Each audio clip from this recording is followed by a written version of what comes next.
जय श्री कृष्णा मित्रों, स्वागत है आप सभी का आपके अपने इस YouTube चैनल पर। मित्रों, एक बार भगवान शिव कैलाश पर्वत पर बैठे थे तो माता पार्वती भगवान शिव से मिलने के लिए जाती है और कहती है कि हे प्रभु, जब मैं आपसे मिलने के लिए आ रही थी तो मेरी नजर मृत्यु लोक पर पड़ी। वहाँ पर मैंने क्या देखा कि 3 स्त्रियाँ जो आपस में सहेलियाँ थी, उनमें से 2 स्त्रियाँ विधवा होकर के दुखी जीवन जी रही थी, बल्कि एक स्त्री सुहागन होकर के अपने पति के साथ सुखी जीवन जी रही थी। प्रभु, यह बात मेरी समझ में नहीं आई, इसलिए मेरे मन में 3 प्रश्न गूंजे और अब मैं आपसे यह चाहती हूँ कि आप मेरे उन तीनों प्रश्नों का उत्तर देकर के मेरे संशय को दूर कीजिए और मुझे संतुष्ट करने की कृपा करें। मित्रों, इस प्रकार माता पार्वती की बात को सुनकर के भगवान शिव कहते हैं, हे पार्वती, तुम मुझे अपने तीनों प्रश्न बताओ, मैं तुम्हें तुम्हारे तीनों प्रश्नों के उत्तर देकर के पूरी तरह से आपको संतुष्ट करने का प्रयास करूंगा। अब माता पार्वती कहती है कि हे प्रभु, मेरा पहला प्रश्न है, कौन सी स्त्री समय से पहले विधवा हो जाती है। मेरा दूसरा प्रश्न है कि कौन सी स्त्री को जीवन में कभी सुख नहीं मिलता। और मेरा तीसरा प्रश्न है कि कौन सी चीज ऐसी है जो एक पत्नी अपने पति को मांगने से भी नहीं देती। दर्शक बंधुओं, इस प्रकार माता पार्वती के प्रश्न सुनकर के भगवान शिव कहने लगे कि हे पार्वती, तुम जिन स्त्रियों की बात कर रही हो उनमें से 2 स्त्रियां विधवा होकर के अपना दुख का जीवन जी रही है और वहीं पर एक स्त्री सुहागन होकर के अपने पति के साथ में अपना सुखी जीवन जी रही है। तुम जानना चाहती हो कि आखिरकार ऐसा क्यों है, तो मैं तुमको इसके संदर्भ में एक छोटी सी कहानी सुनाता हूँ। इस कहानी को बहुत ही ध्यान से सुनना। आधी अधूरी कहानी सुनने वालों को आधा अधूरा ही ज्ञान प्राप्त होता है और जो आधा अधूरा ज्ञान लेता है वो जीवन में कभी काम नहीं आता, क्योंकि तुम्हारे तीनों प्रश्नों के उत्तर इसी छोटी सी कहानी में समाहित है। अगर इस कहानी को तुमने बड़े ही ध्यान से सुना तो तुम्हारे तीनों प्रश्नों के उत्तर तुम्हें अवश्य मिलेंगे और तुम्हें संतुष्टि प्राप्त होगी। दर्शक बंधुओं, माता पार्वती कहती है कि हे प्रभु, मैं आपकी बात से सहमत हूँ, आप कहानी शुरू करो। मैं कहानी को पूरे मन से सुनूंगी और जब तक आप कहानी को बोलोगे तब तक मेरा मन किसी दूसरी जगह पर या दूसरे स्थान पर नहीं जाएगा। तो मित्रों, कहानी को शुरू करने से पहले मेरा आप सभी से अनुरोध है कि आप लोग भी इस कहानी में अंत तक बने रहना, क्योंकि आज की कहानी आपके लिए बहुत ही महत्वपूर्ण और ज्ञानवर्धक सिद्ध होने वाली है। तो मित्रों, आइए आज कुछ नया सीखते हैं। भगवान शिव कहते हैं कि हे पार्वती, सबसे पहले मैं तुम्हें उस स्त्री की कहानी सुनाता हूँ जो सुहागन बनकर के सुखी जीवन जी रही है। देखो, तुम जिस सुहागन स्त्री की बात कर रही हो वो सुहागन स्त्री एक राजा के नौकर की पत्नी थी और जिस नौकर की वो पत्नी है उस नौकर को अपनी पत्नी पर पूर्ण विश्वास और भरोसा है कि वो पतिव्रता है, जिसकी महिमा वो अपने साथियों में मित्रगणों में बार बार करता रहता है। अब देखो, एक दिन की बात है, उस राजा के नौकर ने अपनी पत्नी की इतनी प्रशंसा की कि बात धीरे धीरे फैलते हुए राजा के राज्य दरबार तक पहुंच गई। फिर तो राजा ने अपने नौकर को राज्य दरबार में बुलाया और उस नौकर से कहा कि तुम हर किसी से कहते रहते हो कि तुम्हारी पत्नी पतिव्रता स्त्री है, क्या वास्तव में तुम्हारी पत्नी पतिव्रता है? आपको पूर्ण विश्वास है? भगवान शिव कहते हैं, हे पार्वती, इस प्रकार राजा की बात सुनकर के नौकर कहने लगा, महाराज, मुझे पूरा विश्वास है और मुझे पूरे विश्वास से आगे भी विश्वास है कि मेरी पत्नी पूरी तरह पतिव्रता स्त्री है। उसी समय राजा का महामंत्री कहने लगता है, यदि मैं तेरी पत्नी को पतिव्रत धर्म को खंडित कर दूं तो तुझको क्या सजा मिलनी चाहिए?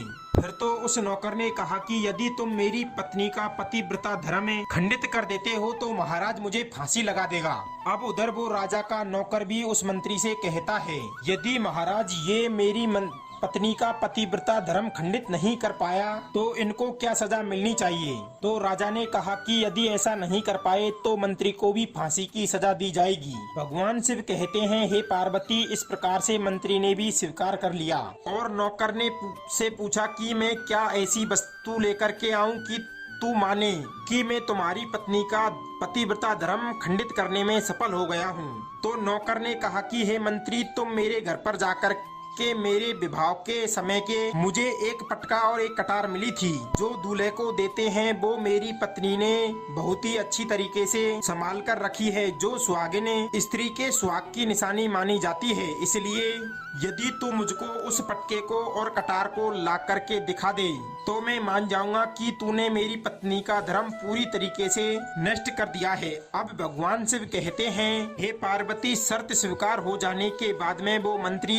शहर में जाता है और एक दूती से जाकर के मिलता है, और वो दूती हमेशा एक दूसरे से आपस में उल्टी सीधी बढ़ाने का काम करती थी, और जो काम कोई और नहीं कर सकता था वो उस काम को करने में सक्षम थी। फिर इस प्रकार उस मंत्री ने अपने स्वार्थ के लिए उस दूतन को अपने पास बुलाया और दूतन से कहा कि देखो, इस नाम का एक व्यक्ति है, उससे मेरी एक शर्त लगी है। और फिर उसने उस शर्त के बारे में उस दूतन को सारा कुछ बता दिया। फिर वो उस दूतन से कहने लगा कि तू कैसे भी करके उस स्त्री से मेरा संपर्क करवा दे, तुझे तू कहेगी उतना धन दे दूंगा। भगवान शिव कहते हैं, हे पार्वती, इस प्रकार मंत्री की बातें सुनकर के दूतन कहने लगी, हे भाई, तू उस औरत के बारे में बात ही मत कर। वो औरत पूर्ण तरीके से पतिव्रता औरत है और तेरी तरफ वो थूकेगी भी नहीं, तेरी शकल भी नहीं देखेगी, और उसके परिवार के व्यक्ति भी खूंखार हैं, तेरी शरीर की सारी खाल उतार लेंगे।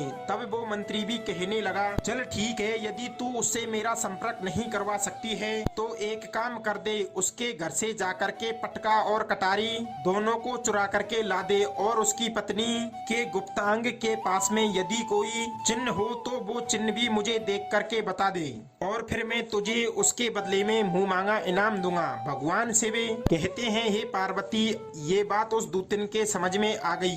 उसने कहा, ठीक है, मैं तुम्हारा यह काम अवश्य करूंगी। नौकर शहर में रहता था। दूतन उस नौकर के घर जाती है और उसकी पत्नी से कहती है कि हे बेटी, मैं तेरे पति की बुआ हूँ, मैं कई वर्षों के बाद तुम्हारे घर पर आई हूँ। फिर तो उस स्त्री ने कहा कि आओ बुआ जी, मैंने पहले कभी आपको देखा नहीं, इसलिए मैं आपको पहचान नहीं पाई। और इस प्रकार उस दूतन ने उस नौकर की पतिव्रता स्त्री को बहुत बड़ा सम्मान दिया, लेकिन उसको ये पता नहीं था कि वो उसके साथ में छले और कपट करने आई है। अब भगवान शिव कहते हैं कि हे पार्वती, इस प्रकार वो दूतन उस पतिव्रता स्त्री के साथ में 2 दिन तक रुकी। जिस समय वो स्त्री स्नान करने लगी तो दूती उस समय उस पतिव्रता स्त्री की कमर को मलने लगी।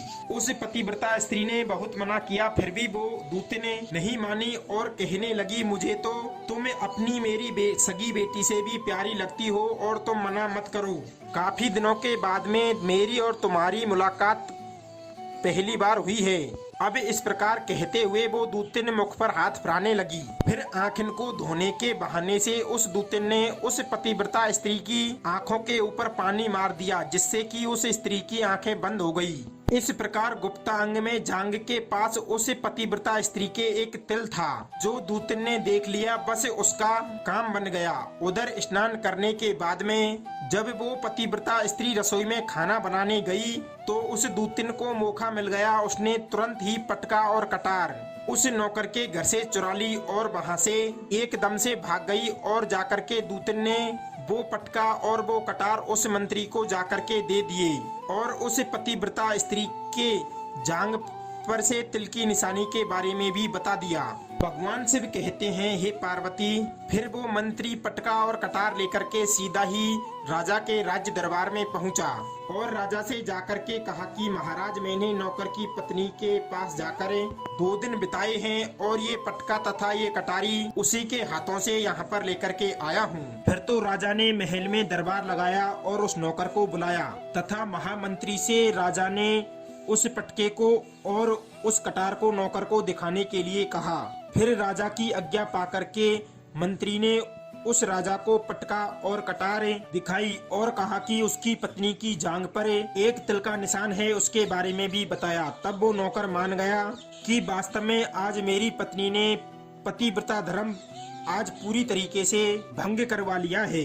भगवान शिव कहते हैं, हे पार्वती, फिर तो उस राजा ने फांसी का दिन आज से 15 दिन बाद रख दिया है और कहा कि आज से 15 दिन बाद में नौकर को फांसी लग जाएगी। और इस प्रकार से उस नौकर से नौकर की अंतिम इच्छा पूछी तो नौकर ने कहा कि मैं अपनी पत्नी से अंतिम बार मिलना चाहता हूँ। दर्शक बंधुओं, भगवान शिव कहते हैं, हे पार्वती, इस प्रकार उस राजा ने नौकर को आज्ञा दे दी कि ठीक है कि जाओ, तुम अपनी पत्नी से मिल सकते हो। फिर वह नौकर और अपने घर गया और वहाँ पर अपनी पत्नी से जाकर के कहा कि आपने मेरे साथ बहुत बड़ा विश्वासघात किया है। मैंने आपके विश्वास पर ही मंत्री से ऐसी शर्त लगाई थी कि राजा के दरबार में, राजा के सामने मैंने कहा था कि मेरी पत्नी का पतिव्रता धर्म कोई नष्ट कर दे तो मुझको फांसी लगा देना।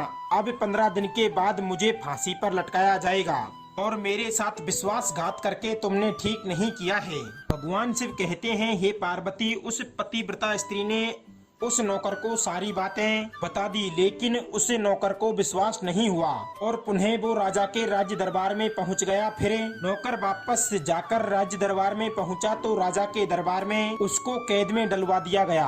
अब उधर उस नौकर की पतिव्रता स्त्री ने परमात्मा को याद किया और राजा के दरबार में गई और राजा से नाच दिखाने की आज्ञा मांगी। फिर भगवान शिव कहते हैं, हे पार्वती, उधर नौकर की पतिव्रता स्त्री ने नौकर को भगवान को याद किया और अपना पूरा भेष बदल करके राजा के राज्य दरबार में चली गई और राजा से नाच दिखाने की आज्ञा मांगने लगी, क्योंकि वो स्त्री बहुत ही सुंदर थी। उधर वो राजा शौकीन होते हैं, इसलिए राजा ने उसे डांस नाच करने की आज्ञा दे दी कि सभी मंत्री संतरी आदि इस सभा में उपस्थित होकर के इस सुंदरी का डांस करवाने की पूरी व्यवस्था कर लें। भगवान शिव कहते हैं, हे पार्वती, फिर तो मंत्री महामंत्री सभी राजा आदि दरबार में उपस्थित हुए और फिर उस नौकर की धर्म पतिव्रता स्त्री ने जब नाचना शुरू किया तो राजा को उस स्त्री का डांस बहुत ही सुंदर लगा और फिर राजा ने कहा कि तुम मुझसे क्या मांगना चाहती हो, मैं तुम्हारे नृत्य को देख करके बहुत ही प्रसन्न हूँ और तुम जो भी मांगोगी मैं तुम्हें वही दूंगा। भगवान शिव कहते हैं, हे पार्वती, फिर उस नौकर की पतिव्रता स्त्री ने कहा कि महाराज, आपकी इस सभा में मेरा एक चोर है जिसने मेरे कुछ रुपये लिए थे, मगर आज तक ये रुपये उसने अभी तक नहीं दिए हैं, उसे फांसी की सजा दे दीजिए। अब राजा ने कहा, ठीक है, चलो बताओ मेरे इस दरबार में तुम्हारा चोर कौन है, उसका नाम क्या है, मैं उसको फांसी की सजा अवश्य दूंगा। भगवान शिव कहते हैं, हे पार्वती, फिर उस नौकर की पतिव्रता स्त्री ने कहा कि हे महाराज, आपका ये मंत्री है वो मेरा चोर है, आप इनको फांसी की सजा अवश्य दें। अब उधर जैसे ही मंत्री ने सुना कि यह सुंदरी मुझे अपना चोर बता रही है तो वह मंत्री कहने लगा, महाराज, मैं कसम खाकर कहता हूँ कि मैंने इसका कभी कुछ नहीं चुराया है, मैंने इसे आज तक कभी देखा ही नहीं है, तो मैं इसका रुपये और इसके धन की चोरी कैसे कर सकता हूँ, और मैंने आज तक इसकी शकल ही नहीं देखी है। अब भगवान शिव कहते हैं, हे पार्वती, जैसे ही मंत्री ने कहा कि मैंने इस सुंदरी की आज तक शकल ही नहीं देखी है, तो वो सुंदरी कहने लगी कि महाराज, यदि इसने मुझे आज तक देखा ही नहीं है और जानता ही नहीं है तो आप इससे ये पूछो कि यह ये पटका और कटार कहाँ से लेकर के आया था, और मैं उस नौकर की पत्नी हूँ जो आपके यहाँ पर नौकरी करता है और आप मेरे निर्दोष पति को फांसी पर चढ़ाने वाले हैं। अब मैं आपको पूरी दास्तान सुनाती हूँ। आपका जो ये मंत्री है, इसने मेरे पास में अपनी एक दूतन को भेज करके मेरी जांग के तिल का पता लगाया और उसी दूतन ने ये पटका कटार चुरा करके इसको ला करके दी, और आपके मंत्री के द्वारा भेजी गई दूतन जब मेरे घर पर आई थी तो उसने मुझसे कहा था कि वो मेरे पति की बुआ है और वो पहली बार आई है, इसलिए मैं उसको पहचान नहीं सकी। और महाराज, मैंने उस स्त्री को अपने घर पर बहुत ही बड़ा सम्मान दिया और अपने यहाँ पर ठहरने की अच्छी व्यवस्था की। दर्शक बंधुओं, भगवान शिव कहते हैं, हे पार्वती, इस प्रकार उस नौकर की पतिव्रता स्त्री की बात को सुनकर के राजा ने उस दूतन को बुलवाया। फिर उस दूतन ने उस राजा को सारी सच्चाई बता दी, जिससे राजा ने उस नौकर को बरी कर दिया और अपने मंत्री को फांसी की सजा सुना दी। इस प्रकार भगवान शिव कहते हैं, हे पार्वती, उस नौकर ने नौकर की पतिव्रता स्त्री ने नौकर की जान बचा ली और अंत में उसने राजा से कहा कि महाराज, मैं अपने पति से बहुत ज्यादा प्यार करती हूँ, मैं एक चरित्रवान स्त्री हूँ, कभी भी मैं अपने पति का नाम तक अपने मुख से नहीं लेती हूँ। अब भगवान शिव कहते हैं, हे पार्वती, मेरी कहानी पूरी यहीं पर पूरी होती है। अब तुम अपने तीनों प्रश्नों के उत्तर क्रम के अनुसार सुनो। तुम्हारा पहला प्रश्न था कि कौन सी स्त्री समय से पहले विधवा हो जाती है। जो स्त्रियां अपने पति का नाम अपने मुख से लेती हैं, वो स्त्रियां समय से पहले नष्ट विधवा हो जाती है, क्योंकि अपने पति का नाम लेने से पति की उम्र कम हो जाती है और समय से पहले ही उसके पति की मृत्यु हो जाती है। ऐसी स्त्रियां जो अपने पति का नाम लेती हैं, वो समय से पहले ही विधवा होकर के एक दुखियारी की तरह दुखी जीवन जीती है। बस यही राज की बात है। तुम जिन 3 सहेलियों की बातें कर रही थी, उनमें से 2 विधवा थी और एक ये नौकर की पत्नी थी जो पतिव्रता स्त्री थी। और ये पतिव्रता कभी भी अपने मुख से अपने पति का नाम नहीं लेती है। और उधर वो जो विधवा स्त्रियां विधवा होकर के दुखी जीवन जी रही थी, वो हमेशा अपने पति का नाम लेकर के अपने पति को बुलाती थी, जिसकी वजह से पति की उम्र कम हुई और फिर वो 2 स्त्रियां समय से पहले ही विधवा हो गई और आज वो दुखी जीवन जी रही है। इसलिए कभी भी स्त्री को अपने पति का नाम अपने मुख से नहीं लेना चाहिए। अब तुम्हारा दूसरा प्रश्न था कि कौन सी स्त्री को जीवन में कभी सुख नहीं मिलता, तो समझ लो जो स्त्रियां अपने पति की बिना अनुमति के किसी तीर्थ स्थान या किसी उत्सव में जाती हो, उनके जीवन में कभी भी सुख नहीं आता। ऐसी स्त्रियां जीवन भर दुखी रहती है और उन्हें पति का कभी प्रेम नहीं मिलता। दर्शक बंधुओं, अब भगवान शिव कहते हैं, हे पार्वती, तुम्हारा तीसरा प्रश्न था, ऐसी कौन सी चीज है जो एक पत्नी अपने पति को मांगने पर भी नहीं देती है? तो वो है एक गाली। एक चरित्रवान स्त्री कभी भी अपने पति को गाली दे करके नहीं बोलती है और जो स्त्री अपने पति को गाली देती है वो कभी भी चरित्रवान नहीं होती और ऐसी स्त्री जीवन भर रोती है। उसके जीवन में कभी भी सुख की घड़ी नहीं आती और समय से पहले ही ऐसी स्त्रियां विधवा हो जाती है। दर्शक बंधुओं, इस प्रकार कहानी सुनने के उपरांत माता पार्वती अपने तीनों प्रश्नों से संतुष्ट हो जाती है। तीनों प्रश्नों के उत्तर जान करके संतुष्ट हो जाती है और कहती है, हे प्रभु, वास्तव में जो स्त्री चरित्रवान होती है वो कभी भी दुखी जीवन नहीं जीती, क्योंकि ऐसे घर में साक्षात लक्ष्मी का हमेशा निवास रहता है और वो घर हमेशा धन्य धान्य से हमेशा भरपूर बना रहता है और ऐसी स्त्रियां हमेशा घर को स्वर्ग बना देती है। दर्शक बंधुओं, कहानी आपको पसंद आई हो तो लाइक करना, चैनल पर नए हो तो चैनल को सब्सक्राइब करना। मिलते हैं अगली वीडियो में नई ज्ञान चर्चा के साथ।